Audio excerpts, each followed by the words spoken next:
The man who stood by and did not interpose was treated as if he himself had inflicted the wounds. This is at least the law of the Kalmucks, whose customary law bears the closest resemblance to the laws of the Teutons, the Old Slavonians, etc. The judicial procedure was imbued with the same spirit. Every dispute was brought first before mediators or arbiters, and it mostly ended with them, the arbiters playing a very important part in barbarian society. But if the case was too grave to be settled in this way, it came before the folkmote, which was bound to find the sentence and pronounce it in a conditional form, that is, such compensation was due if the wrong be proved, and the wrong had to be proved or disclaimed by 6 or 12 persons, confirming or denying the fact by oath, ordeal being resorted to in case of contradiction between the two sets of jurors. Such procedure, which remained in force for more than 2000 years in succession, speaks volume for itself. It shows how close were the bonds between all members of the community. Moreover, there was no other authority to enforce the decisions of the folkmote besides its own moral authority. The only possible menace was that the community might declare the rebel an outlaw, but even this menace was reciprocal. A man discontented with the folkmote could declare that he would abandon the tribe and go over to another tribe, a most dreadful menace, as it was sure to bring all kinds of misfortunes upon a tribe that might have been unfair to one of its members. The habit is in force still with many African and other tribes.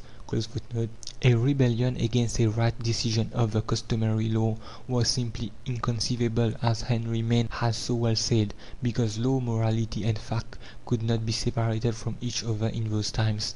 Village communities, pages 65 to 68 and 199. The moral authority of the commune was so great that even at a much later epoch, when the village communities fell into submission to the feudal lord, they maintained their judicial powers. They only permitted the lord or his deputy to find the above conditional sentence in accordance with the customary law he had sworn to follow, and to levy for himself the fine (the thread) due to the commune. But for a long time the lord himself, if he remained a co-proprietor in the wasteland of the commune, submitted in communal affairs to its decisions. Noble or ecclesiastic, he had to submit to the folkmote, where Dazelbs wasser on wed genus mus gehorsam sein, who enjoys here the right of water and pasture must obey, was the old saying. Even when the peasants became serfs under the lord, he was bound to appear before the folkmote when they summoned him. Mourer (Just der Marktverfassung, sections 29-97) is quite decisive upon this subject. He maintains that all members of the community, the laïc and clerical lords as well, often also the partial co-possessors (Markberätigte), and even strangers to the mark, were submitted to its jurisdiction (page 312). This conception remained locally in force up to the 15th century. In their conceptions of justice, the barbarians evidently did not much differ from the savages. They also maintained the idea that a murder must be followed by putting the murderer to death, that wounds had to be punished by equal wounds, and that the wrong family was bound to fulfill the sentence of the customary law.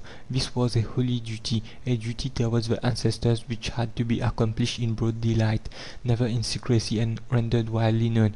Therefore the most inspired passages of the sagas and epic poetry altogether are those which glorify what was supposed to be justice. The gods themselves join in aiding it. However, the predominant feature of barbarian justice is on the one hand to limit the numbers of persons who may be involved in a feud, and on the other hand to extirpate the brutal idea of blood for blood and wounds for wounds, by substituting for it the system of compensation.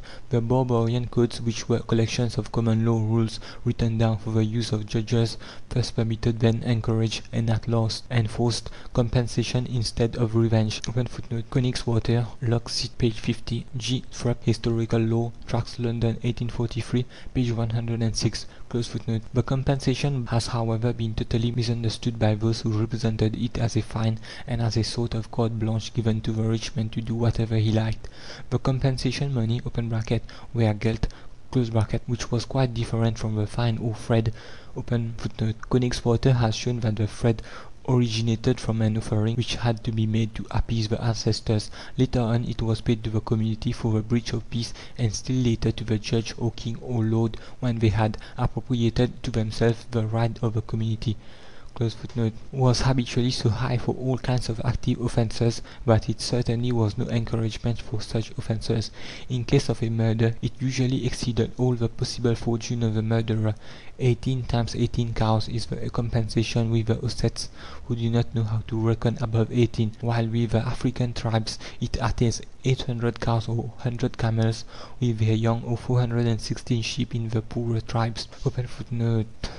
Bostain and Afrikanische Jurisprudence, Oldenburg, 1887, volume 1st, pages 64 sequence, Kowalewski, Lockseat, 2nd, 164 to 189. In the great majority of cases, the compensation money could not be paid at all, so that the murderer had no issue but to induce the wrong family by repentance to adopt him. Even now in the Caucasus, when feuds come to an end, the offender touches with his lips the breast of the oldest woman of the tribe and becomes a milk brother to all men of the wrong family. O. Miller and M. Kowalewski in the mountaineer communities of Kabordia in Vesnik, Evropy, April 1884, with the Chaksevans of the Mugan steppe. Blood feuds always end by marriage between the two hostile sides. Markov in appendix to the Zapisky of the Caucasian Geographical Society, 14th, 121. With several African tribes he must give his daughter or sister in marriage to some of the family. With other tribes he is bound to marry the woman whom he has made a widow, and in all cases he becomes a member of the family whose opinion is taken in all important family matters. Post in African Jurisprudence gives a series of facts illustrating the conceptions of equality enrooted among the African barbarians. The same may be said of all serious examinations into barbarian common law.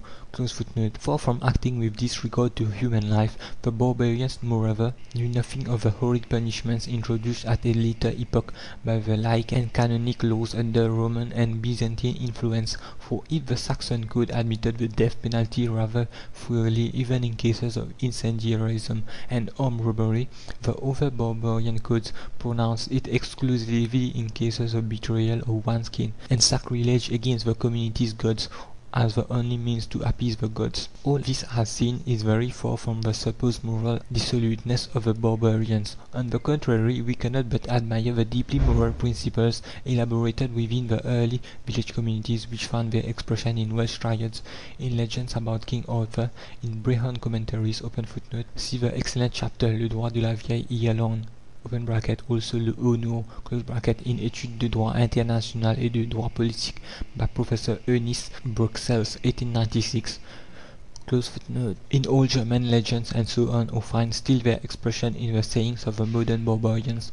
In his introduction to the story of Burnt Nigel, George Dasent very justly sums up as follows the qualities of a Northman as they appear in the sagas: to do what lay before him openly and like a man, without fear of either foes, fiends, or fate; to be free and daring in all his deeds; to be gentle and generous to his friends and kinsmen; to be stern and grim to his foes (those who are under the lex talionis), but even towards them to fulfill all bounded duties; to be no truce breaker, no tale bearer, no backbiter; to utter nothing against any man that he would not dare to tell him to his face; to turn no man from his door who sought food or shelter, even though he were a foe.